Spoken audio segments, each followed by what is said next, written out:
Hello और welcome student, स्वागत है आपका करण सर फार्मा क्लासेस में। और आज का वीडियो बहुत इंपॉर्टेंट होने वाला है क्योंकि आज हम बात करेंगे, थंबनेल से आप समझ गए होंगे कि आज हम डिस्कशन करेंगे कि फार्मा इंडस्ट्री के क्वालिटी कंट्रोल डिपार्टमेंट के अंदर जो एनालिस्ट वर्क करते हैं उनका डेली वर्क रूटीन क्या होता है, क्या क्या काम होता है। इससे आपको काफी कुछ जानने का मौका मिलेगा। अगर आप क्वालिटी कंट्रोल डिपार्टमेंट में काम करना चाहते हैं तो एक एक पॉइंट को मैं सिस्टमेटिक वे में डिस्कशन करूंगा। इंडस्ट्री की एंट्री से लेकर बाहर जाने तक पूरी शिफ्ट के अंदर क्या क्या काम होता है उसको मैं समझाऊंगा। यहां पर मैं जिस एनालिस्ट के वर्किंग के बारे में बताऊंगा वो एनालिस्ट एचपीएलसी डिपार्टमेंट में काम करता है। जी हाँ, हम एचपीएलसी डिपार्टमेंट का एग्जांपल लेके एनालिस्ट के सारे वर्किंग प्रोसेस को समझेंगे, उसके पूरे रूटीन को देखेंगे कि कहां से स्टार्टिंग होती है और कहां पर जाके खत्म होती है। एक एक चीज को समझेंगे। तो ज्यादा समय नहीं गवाते और वीडियो स्टार्ट करते हैं। सबसे पहले हम इंडस्ट्री के अंदर इंटर करते हैं। वहां पर हमको इंडस्ट्री में हमको टाइम पे पहुंचना होता है। जी हाँ, आपकी जो भी शिफ्ट का टाइम है, मॉर्निंग का हो, इवनिंग का हो या नाइट शिफ्ट हो, आपको समय पे ही इंडस्ट्री में रिपोर्ट करना है। अगर आप लेट हो जाएंगे तो इंडस्ट्री के गेट लग जाएंगे, और इंडस्ट्री का एक बार गेट लग गया तो फिर आप दिक्कत में आ जाओगे।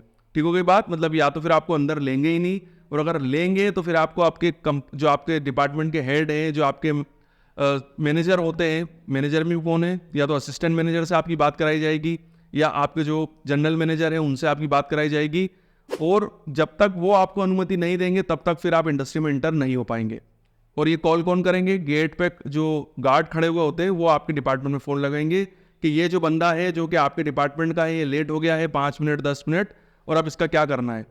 ठीक है, हो सकता है आपको एचआर भी भेज दिया जाए अगर आप ज़्यादा लेट होंगे तो। मतलब ये लेट होने की, अगर आप बार बार लेट होते रहेंगे तो हो सकता है कि एक बार आपको आपका असिस्टेंट मैनेजर ले कि सर आप गार्ड से विनती करके कि सर एक बार आन दो इसको। बट अगर ये प्रॉब्लम बार बार देखी गई तो फिर गार्ड जो होंगे फिर ये चीज़ एचआर में रिपोर्ट कर देंगे कि ये जो पर्सन है ये कंटिन्यूसली लेट आ रहा है, समय पे कभी भी इंडस्ट्री के अंदर इंटर नहीं होता है। तो फिर एचआर फिर आपसे बात करेगा। हो सकता है कि बाद में ये जो प्रॉब्लम है आपके इंक्रीमेंट में दिक्कत आए, आपके प्रमोशन में दिक्कत आए, और एज ए फ्रेशर आपको हो सकता है कि ट्रेनिंग पीरियड भी बढ़ सकता है, आपका प्रोबेशन पीरियड भी कंप्लीट ना हो। समझ गए मेरी बात को? मतलब इंडस्ट्री के अंदर समय में एंटर होना है, समय पे आपको पहले वहां पर अपना कार्ड को पंच करना होगा, और पंच करने के बाद फिर हमको अपने डिपार्टमेंट की तरफ जाना है, डिपार्टमेंट में रिपोर्ट करना है। जैसे ही आप अपने डिपार्टमेंट में जाएंगे सबसे पहले आपको आपके शिफ्ट इंचार्ज से मिलना है। जी हाँ, ये जो शिफ्ट इंचार्ज होगा ये आपको बताएगा कि आज आपको क्या काम करना है। जैसे कि हम एग्जांपल ले रहे हैं एचपीएलसी डिपार्टमेंट का, तो शिफ्ट इंचार्ज आपको बताएगा कि आज आपको कौन से नंबर के एचपीएलसी चलाने हैं। इंडस्ट्री के अंदर एचपीएलसी के नंबर होते हैं, एक एचपीएलसी 1, एचपीएलसी 2, 3, 4। तो आपको शिफ्ट इंचार्ज बताएगा कि आपको 2 नंबर का एचपीएलसी चलाना है, 3 नंबर का, 4 नंबर का। उस तरीके से आपको पहले बता दिया जाएगा कि आपको 2, 3, 4 नंबर के एचपीएलसी चलाने हैं। साथ ही साथ वो आपको ये भी बताएगा कि इन सारे एचपीएलसी के अंदर कौन कौन से रन लगाने हैं, ये मतलब कौन कौन से टेस्ट परफॉर्म करने हैं, ये चीज़ भी आपको बता दी जाएगी। और शिफ्ट इंचार्ज ही आपको आपके सैंपल भी दे देगा। अगर कभी शिफ्ट इंचार्ज नहीं है, मान लीजिए शिफ्ट इंचार्ज अगर वहां पर प्रेजेंट नहीं है, तो ऐसा नहीं है कि आप काम चालू ना करें और शिफ्ट इंचार्ज का वेट करते रहे। वहां पर एक डेली रजिस्टर रखा हुआ होता है, उस डेली रजिस्टर में भी आपकी एंट्रीज कई बार पहले से होती है। डेली रजिस्टर के अंदर लिखा हुआ होगा कि HPLC number 2, HPLC number 3, HPLC 5 को करण गुप्ता चलाएंगे, और उस एचपीएलसी 2 पे आपको ये वाली ड्रग का रन लगाना है, कौन सा, उसमें ऐसे परफॉर्म करना है। इस एचपीएलसी पे आपको इंप्योरिटी प्रोफाइलिंग करनी है, इस एचपीएलसी पे आपको वैलिडेशन करना है। ड्रग का नाम और बेच नंबर भी लिखा हुआ होगा, और फिर आपको सैंपल ट्रे से आपका सैंपल कलेक्ट करना है और आपको आपके एचपीएलसी पे पहुंचना है। मतलब अगर शिफ्ट इंचार्ज प्रेजेंट है तो आप उनसे मिलिए, और अगर नहीं है तो आप डेली रजिस्टर उठाइए, उसके अंदर सारी डिटेल वहां पर पहले से लिखी हुई होती है। उसको पढ़ के फिर हमको हमारे सिस्टम पे जाना है, सैंपल को वहीं से कलेक्ट करना है और इंस्ट्रूमेंट की तरफ पहुंचना है। यहां पर देखिए, आप जैसे ही आप अपने एचपीएलसी के पास पहुंचेंगे, एग्जांपल के लिए मुझे 1, 2 और 3 नंबर के 3 एचपीएलसी चलाने हैं, मैं 1, 2, 3 नंबर के एचपीएलसी पे पहुंच जाऊंगा। वहां पर पहले से ही कोई एनालिस्ट मौजूद होगा जो इससे पहली वाली शिफ्ट में काम कर रहा होगा। मान लीजिए मैं आया हूं मॉर्निंग शिफ्ट में। जो मॉर्निंग शिफ्ट का टाइम क्या होता है? सुबह 7 बजे से लेकर दोपहर की 3 बजे तक। तो अब मुझे मॉर्निंग शिफ्ट में आया हूँ, मतलब नाइट शिफ्ट वाला पर्सन जो होगा वो वहाँ पर मौजूद होगा, जिसने 1, 2 और 3 नंबर एचपीएलसी चलाए होंगे। उससे पहले मुझे पूरी चीज़ समझनी होगी। हो सकता है 1 नंबर एचपीएलसी मुझे पूरा रेडी मिले, क्लीन मिले। हो सकता है 2 वाला भी मुझे रेडी मिले, बट हो सकता है कि 3 नंबर वाले एचपीएलसी पे अभी रन लगा हुआ हो, उसमें एनालिसिस चल रहा हो। तो पहले मुझे उस एनालिसिस को पहले प्रॉपर वे में समझना होगा, उसके अंदर क्या चल रहा है, उसके जितने भी डॉक्यूमेंट है वो कंप्लीट है कि नहीं है, सारे ग्राफ निकालनी है कि नहीं निकालनी है, उस पर साइन हो गए कि नहीं हो गए। जब तक एनालिस्ट सारे डॉक्यूमेंट कंप्लीट ना करे, आपको सारे इंस्ट्रूमेंट की कंडीशन ना बताए, तब तक आपको चार्ज नहीं लेना है। समझ गए? अगर आप बिना कुछ पूछे चार्ज ले लेंगे और हो सकता है किसी भी इंस्ट्रूमेंट के अंदर कोई दिक्कत आ गई हो, कोई एनालिसिस फेल हो रहा हो, या उस पर्सन ने अपने ग्राफ के अंदर साइन ना किया हो सकता है ग्राफ ही ना निकाले हो, प्रिंट आउट ही नहीं निकाले हो, तो फिर आप गलती में आ जाएंगे, क्योंकि फिर वो ये आपसे बोलेंगे कि आपने जब प्रॉपर वे में इसको समझा नहीं था तो आपने चार्ज लिया कैसे। तो आपको पहले प्रॉपर वे में चार्ज ट्रांसफर करना है, सामने वाले एनालिस्ट से प्रॉपर सारी जानकारियां पहले से ले लेनी है। वो आपको प्रॉपर समझा देगा कि HPLC नंबर 1 कंप्लीटेड है, या अभी वॉशिंग पे चल रहा है। HPLC 2 हो सकता है HPLC 2 की मोबाइल फेस वो बना चुका हो और सैंपल प्रिपेयर कर दिए हों, और वो बोलते हैं कि सारी चीज़ें प्रिपेयर है, बस इसमें रन लगाना बाकी है। और HPLC 3 जो है उसका अभी एनालिसिस कंप्लीट नहीं हुआ है, वो मिड में चल रहा है, हमने इसकी RHD चेक कर ली है, RHD ओके है और इसको चलने दो। सारे ग्राफ वो आपको बता दे कि मैंने ये सारे ग्राफ निकाल दिए हैं, अभी तक ये सारे रन लग चुके हैं, ग्राफ निकाल के मैंने साइन भी कर दिए हैं, ठीक है। ये सारी चीज़ समझने के बाद आपको चार्ज लेना है। पहले उसको बोलना है कि आप पहले अपने तीनों HPLC पे अपने लॉग आउट हो जाइए और आपको उसी के सामने लॉगिन हो जाना है। तीनों HPLC पे आप लॉगिन हो गए हैं। जैसे ही आप लॉगिन हो गए, इसका मतलब यह है कि अब चार्ज ट्रांसफर हो चुका है। अब आप इन 3 HPLC के ऊपर काम करेंगे और आपकी शिफ्ट स्टार्ट हो गई है।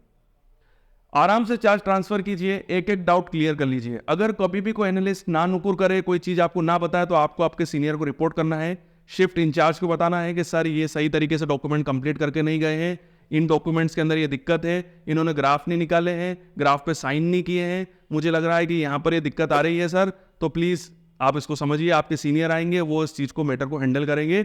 बट जब तक सही तरीके से आप मुतमईन ना हो जाए, आप कॉन्फिडेंट ना हो, तब तक आपको चार्ज नहीं लेना है और अपना लॉगिन ID भी नहीं डालना है। यहाँ पर एक और चीज़ आपको याद रखनी है कि चार्ज लेते समय आपको अपना एरिया भी चेक करना है। जी हाँ, HPLC की सारी दराजें आपको चेक करनी है, आपको जो आपका स्टैंड है उसको चेक करना है। वहाँ पर कोई भी ऐसा अननेसेसरी डॉक्यूमेंट मौजूद नहीं होना चाहिए। अननेसेसरी मतलब है कोई वेइंग स्लिप वहाँ पर नहीं होनी चाहिए, या किसी भी टाइप का कागज़ वहाँ पर नहीं होना चाहिए, कोई ग्राफ ऐसा वहाँ पर घूमता हुआ नहीं दिखना चाहिए जो कि जिसके बारे में आपको कोई जानकारी नहीं है, उसको पहले ही आपको क्लीन कर देना है। या कोई सैंपल वहाँ पर रखा हुआ हो, या कोई बीकर वहाँ पर रखा हुआ हो, या कोई वॉल्यूमेट्रिक फ्लास्क रखा हुआ हो इस तरीके का, या कोई वाइल रखी हुई हो, उस वाइल के अंदर कोई सैंपल हो, इस तरीके की सारी चीज़ों को पहले आपको क्लीन करना है। अपने सीनियर को बता देना है कि सर यहाँ पर ये वेइंग स्लिप पड़ी हुई है, ये वाइल पड़ी हुई है, सारे डोर एक बार चेक कर लेने हैं। वहाँ पर उनको क्लीन करने के बाद ही फिर आपको चार्ज लेना है। हो सकता है कि वहाँ पर कोई वाइल रखी हुई हो जो इलीगल वाइल हो, कोई वेइंग स्लिप रखी हुई हो, और उसी समय कोई ऑडिट अगर आ जाता है, कोई ऑडिटर आ जाता है और आपने चार्ज ले लिया है, तो फिर उस सारी जिम्मेदारी जो फिर होगी वो किसकी होगी? आपकी होगी। भले ही उससे आपको कोई लेना देना नहीं हो, बट वो आपकी मौजूदगी में वहाँ पर ये डॉक्यूमेंट पाए गए थे, तो फिर आपको जवाब देना पड़ेगा। तो इसीलिए मैं आपसे कह रहा हूँ कि आपको सारी चीज़ें क्रॉस चेक करना है और उसी के बाद ही फिर हमको चार्ज लेना होता है। अब यहाँ पर हम जैसे ही चार्ज लेते हैं तो सबसे पहले अब हम एनालिसिस स्टार्ट करते हैं। एनालिसिस स्टार्ट करने के लिए HPLC पे पहले हम क्या करेंगे, हमारे पास सैंपल आ गए हैं, तो सबसे पहले उस सैंपल का देखेंगे कि वो सैंपल क्या है, कौन से ड्रग है, उसका बैच नंबर क्या है। उस बैच नंबर के हिसाब से हम स्पेसिफिकेशन मंगवाते हैं। स्पेसिफिकेशन आपको खुद नहीं लाना है, प्यून को बोलना है, प्यून जाएगा आपको स्पेसिफिकेशन ला के देगा। अगर स्पेसिफिकेशन जैसे ही आपके पास आता है, उस स्पेसिफिकेशन को पढ़ना है, उसमें कौन सा कॉलम यूज़ हो रहा है, प्यून को बोलना है, प्यून आपको कॉलम भी ला के देगा। ठीक हो गई बात।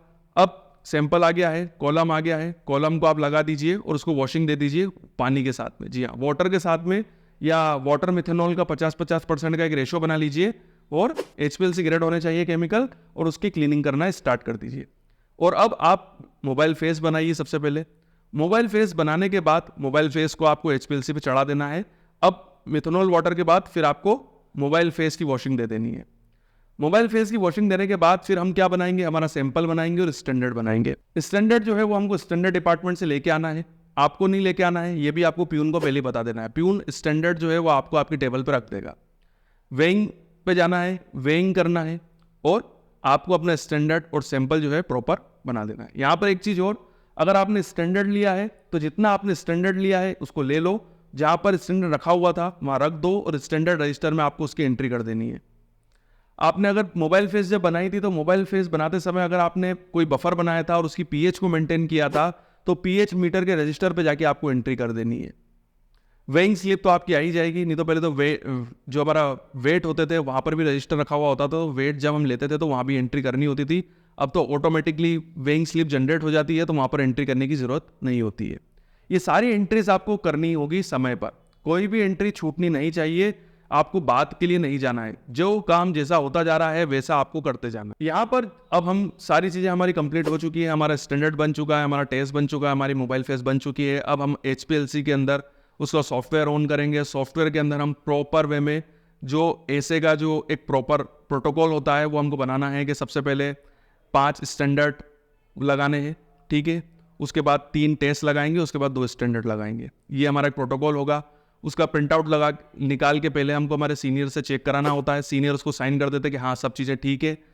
While number 1, while number 2, while number 1 पे रख दीजिए स्टैंडर्ड और वाइल नंबर 2 पे रख दीजिए टेस्ट। और सॉफ्टवेयर के अंदर भी स्टैंडर्ड के आगे लिख दीजिए वाइल नंबर 1 और टेस्ट के अंदर लिख दीजिए वाइल नंबर 2। सारी चीज़ों को सिलेक्ट करके हमको ओके कर देना है, हमारा एनालिसिस स्टार्ट हो जाएगा। मतलब एनालिसिस स्टार्ट मतलब हमारा स्टूडेंट स्टार्ट हो चुका है, अब रन लगने स्टार्ट हो चुके हैं। जैसे जैसे रन लगते जाए वैसे वैसे आपको ग्राफ के प्रिंट आउट निकालते जाने हैं, उन पे साइन करना है, ठीक हो गई बात। इट इज कॉल्ड ऑनलाइन और अपडेटेड हमेशा रहना है। ऐसा नहीं कि पहले पूरा एनालिसिस कंप्लीट होगा उसके बाद ही हम सारे ग्राफ निकालेंगे और उस पर साइन करेंगे, ऐसा नहीं। जैसे जैसे निकल लगते जा साइन ग्राफ कंप्लीट होते जाते हैं वैसे वैसे हमको प्रिंट आउट निकालने होते हैं और साइन करना होता है। जब हमारे 5 स्टैंडर्ड लगेंगे तो उसी टाइम में समय हमको स्टैंडर्ड की RSD चेक करनी है। अगर RSD 2% से नीचे आ रही है मतलब हमारी RSD पास हो जाएगी और अब हम इस टेस्ट को लगा सकते हैं। बट अगर ऐसा लग रहा है कि RSD पास नहीं हो रही है, RSD 2% से ऊपर जा रही है, तो वहीं पे हमको एनालिसिस रोकना है।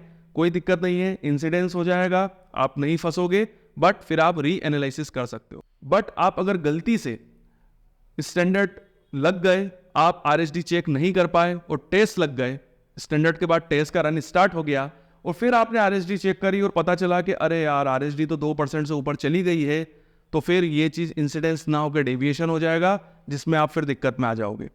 तो आपको टेस्ट का रन लगने से पहले स्टैंडर्ड के जो 5 रन लगेंगे उसी समय 5वां रन लगते से ही आपको RSD चेक करनी है।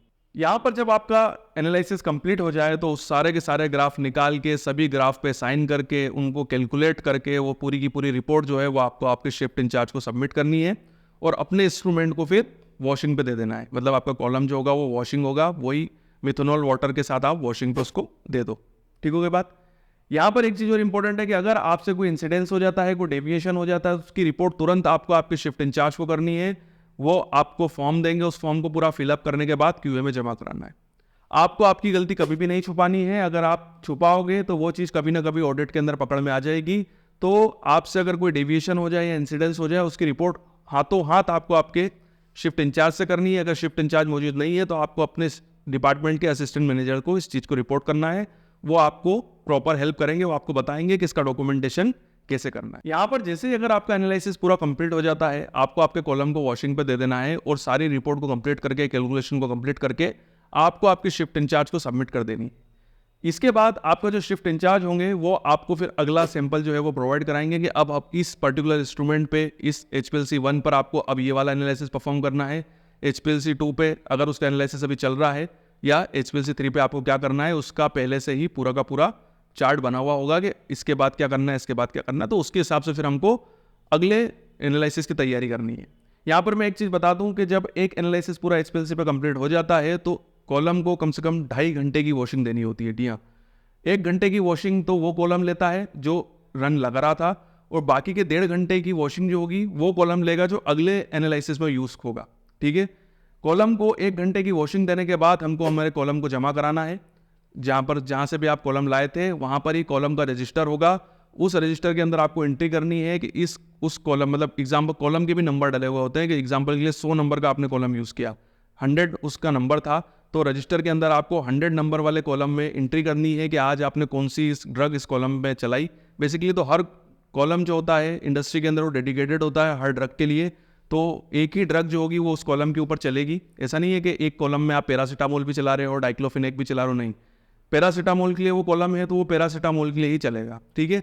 तो बस आपको उसमें लिखना है कि ये ड्रग थी, उसका बेच नंबर ये था, डेट ये थी, आज आपने इसमें 15 इंजेक्शन लगाए, 20 इंजेक्शन लगाए और अपने सिग्नेचर करने हैं। कॉलम रजिस्टर पे एंट्री करना बहुत ज़रूरी है। इससे देखिए कॉलम रजिस्टर इसलिए मेंटेन किया जाता है क्योंकि आप एक कॉलम के ऊपर 400 इंजेक्शन लगा सकते हो, उससे ज़्यादा भी लग सकते हैं, बट एवरेज 400 इंजेक्शन ही लगते हैं, उसके बाद कॉलम को रिटायर करना होता है, क्योंकि अगर आप उससे ज़्यादा इंजेक्शन उसको लगाओगे तो धीरे धीरे कॉलम की परफॉर्मेंस इफेक्ट होती है और फिर धीरे धीरे पीक टूटती है, टेलिंग उसके अंदर आती है, थ्योरेटिकल प्लेट नहीं आ पाती है।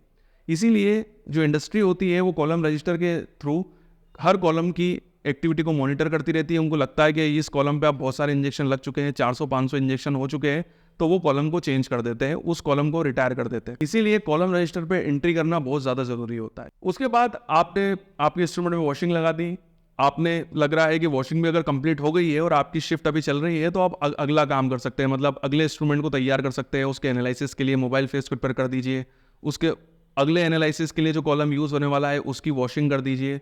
अगर टाइम है तो अगले एनालिसिस के लिए आप स्टैंडर्ड या टेस्ट बना सकते हैं, अगर नहीं है तो आप मत बनाइए, क्योंकि जैसे ही आपकी शिफ्ट कंप्लीट होगी दूसरा एनालिस्ट आ जाएगा, उसको आपको अपने HPLC की सारी कंडीशन बता देनी है कि ये इंस्ट्रूमेंट जो है वो पूरा रेडी हो चुका है, इस पे हमको ये एनालिसिस करना है, ये एनालिसिस अभी रनिंग में है, अभी ये चल रहा है, इसके ग्राफ मैंने निकाल दिए हैं, उस पर मैंने सिग्नेचर कर दिए हैं। सारी चीज़ें क्लियर करके पूरा स्टैंड क्लीन करके आपको सामने वाले को हैंड ओवर कर देना है और आपको लॉग आउट हो जाना है, वो फिर लॉग इन हो जाएगा और फिर आपको आपका काम कंप्लीट हो चुका है, आप घर जा सकते हैं। कोई भी एंट्रीज वहाँ पर पेंडिंग नहीं होनी चाहिए, मैंने आपको बता दिया है। जैसे जैसे काम होते जाए वैसे वैसे सारे एंट्रीज कंप्लीट कर लीजिए, सारे ग्राफ पे आपके साइन हो जाने चाहिए, कैलकुलेशन हो जानी चाहिए, रिपोर्ट सबमिट हो जानी चाहिए। आपको हमेशा ऑनलाइन रहना है। तो यहीं पे हम ये वीडियो कंप्लीट करते हैं। इस वीडियो के माध्यम से मैंने कोशिश करी है कि मैं क्वालिटी कंट्रोल लेबोरेटरी में जो एनालिस्ट होता है उसके पूरा जो एक दिन होता है या उसका वर्क का जो प्रोग्रेस होता है, प्रोसेस होती है, उसको मैं सिस्टमेटिक वे में आपको समझा पाऊँ। फिर भी कोई पॉइंट रह गया है, कोई चीज़ मैंने मिस कर दी है, तो आप नीचे कमेंट बॉक्स पे उसको मेंशन कर सकते हैं। वीडियो देखने के लिए थैंक यू वेरी मच। आपको अच्छी भविष्य की कामना करता हूं। अगर आप चाहते हैं कि मैं इस तरह के वीडियोस और बनाऊं तो नीचे कमेंट बॉक्स पे आप सजेशन दे सकते हैं। आगे आने वाले समय में मैं आपके दिए हुए सजेशंस के ऊपर वीडियो जरूर बनाऊंगा। आपकी अच्छी भविष्य की कामना करता हूं और यही बने रहिए मेरे साथ।